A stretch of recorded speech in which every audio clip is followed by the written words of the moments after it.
കൊച്ചിയിലെ അങ്കണവാടിയിൽ 3.5 വയസ്സുകാരി ലൈംഗികാതിക്രമത്തിനിരയായ സംഭവത്തിൽ നടപടിയെടുത്ത് വനിതാ ശിശു വികസന വകുപ്പ് മന്ത്രി ബിന്ദു കൃഷ്ണ. അങ്കണവാടിയിലെ വർക്കറെ അടിയന്തരമായി സർവീസിൽ നിന്ന് നീക്കം ചെയ്യാൻ മന്ത്രി നിർദ്ദേശം നൽകി.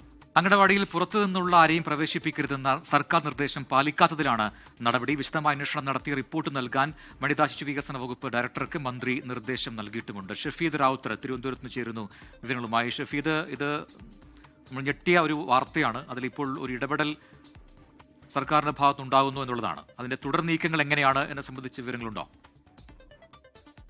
ഗൗരവമായി കാണുന്നു എന്നുള്ളതാണ് നമുക്ക് നിലവിൽ ഇപ്പോൾ ഈ മന്ത്രിയുടെ ഓഫീസിൽ നിന്നുള്ള അറിയിപ്പിൽ നിന്ന് മനസ്സിലാക്കാൻ കഴിയുന്ന കാര്യം. കൊച്ചിയിലെ അംഗനവാടിയിൽ കുട്ടി നേരിടേണ്ടി വന്ന വിവരം ഞെട്ടലോടെയാണ് നമ്മൾ കേട്ടത്. 20-കാരനെ പ്രതിയാക്കി പോലീസ് പോക്സോ കേസെടുത്തിരുന്നു. ഈ പ്രതി അംഗനവാടിയിൽ സ്ഥിരമായി എത്തിയിരുന്ന ആളാണെന്ന് മാതാപിതാക്കളുടെ പരാതിയിലടക്കം പറയുകയും ചെയ്തിരുന്നു. 10ഓളം കുട്ടികൾ പഠിക്കുന്ന സ്ഥാപനമാണിത്. ഈ വിഷയത്തിലാണ് ഇപ്പോൾ വകുപ്പ് മന്ത്രി അടിയന്തര ഇടപെടൽ നിർദ്ദേശിച്ചിരിക്കുന്നത്. ഈ അംഗനവാടി വർക്കറെ അടിയന്തരമായി സർവീസിൽ നിന്ന് നീക്കം ചെയ്യാൻ വനിതാ ശിശു വികസന വകുപ്പ് മന്ത്രി ബിന്ദു കൃഷ്ണ നിർദ്ദേശം നൽകിയിട്ടുണ്ട്. കൂടാതെ അംഗനവാടിയിൽ പുറത്തുനിന്നുള്ള ആരെയും പ്രവേശിക്കരുതെന്ന സർക്കാർ നിർദ്ദേശം പാലിക്കാത്തതിനാണ് ഈ നടപടി. സംഭവത്തെപ്പറ്റി വനിതാ ശിശു വികസന വകുപ്പ് ഡയറക്ടറോട് മന്ത്രി അന്വേഷണ റിപ്പോർട്ടും ആവശ്യപ്പെട്ടിട്ടുണ്ട്. പ്രത്യേക അന്വേഷണം നടത്തുന്നതിന് joint director, Nirbhaya cell coordinator, അതേപോലെ ICPS പ്രോഗ്രാം കോർഡിനേറ്റർ എന്നിവരെ ചുമതലപ്പെടുത്തി. ഇവർ നാളെ അംഗനവാടിയിൽ നേരിട്ടെത്തി പരിശോധന നടത്തും. ഇതിന്റെ അടക്കം റിപ്പോർട്ട് ഉടൻ നൽകണമെന്നും ബിന്ദു കൃഷ്ണ നിർദ്ദേശം നൽകിയിട്ടുണ്ട്. പ്രജിൻ.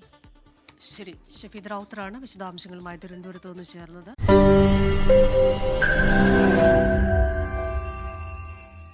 ലോകത്തെവിടെയായാലും ഏത് സമയത്തും 24 വാർത്തകളും ഓഗ്മെന്റഡ് റിയാലിറ്റി പാക്കേജുകളും എക്സ്പ്ലെയിനറുകളും വിശദമായി കാണാൻ ഞങ്ങളുടെ YouTube ചാനൽ നിങ്ങൾക്ക് സബ്സ്ക്രൈബ് ചെയ്യാം.